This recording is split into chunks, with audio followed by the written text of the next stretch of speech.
Assalamualaikum warahmatullahi wabarakatuh. Hari ini dalam mata kuliah Sistem Informasi Akuntansi pertemuan 6, materi yang akan diberikan adalah manajemen desain database model data REA. Sebelumnya mungkin kalian pernah mendengar apa itu REA.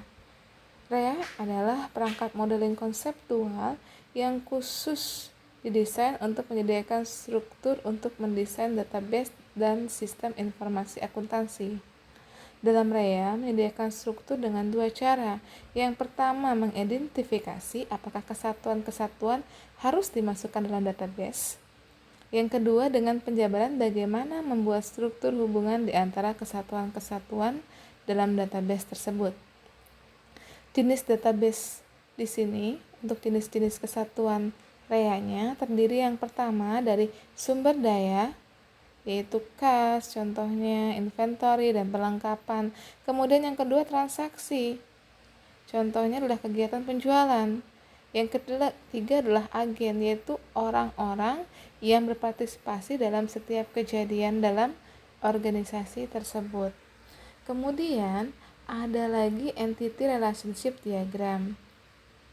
Apa itu? Yaitu suatu metode untuk menggambarkan sebuah database dalam bentuk skema. Sering juga disebut dengan REA diagram karena menunjukkan berbagai model kesatuan dan hubungan penting di antara mereka. Dalam sebuah diagram REA, kesatuan muncul dalam bentuk segi empat dan hubungan antara kesatuan-kesatuan digambarkan dalam bentuk diamond.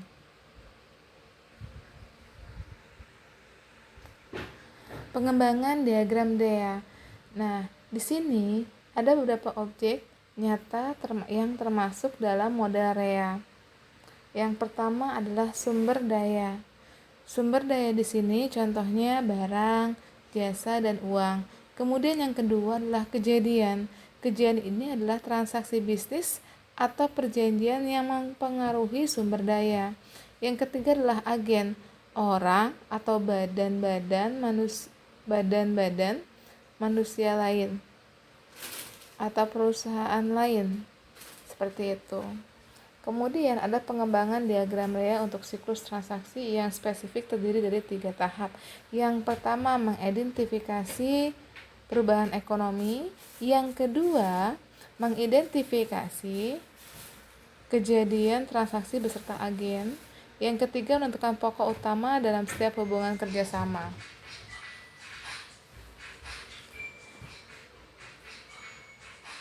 Untuk jenis-jenis REA, yang pertama ada sumber daya atau research yang didapat dan dipergunakan oleh organisasi.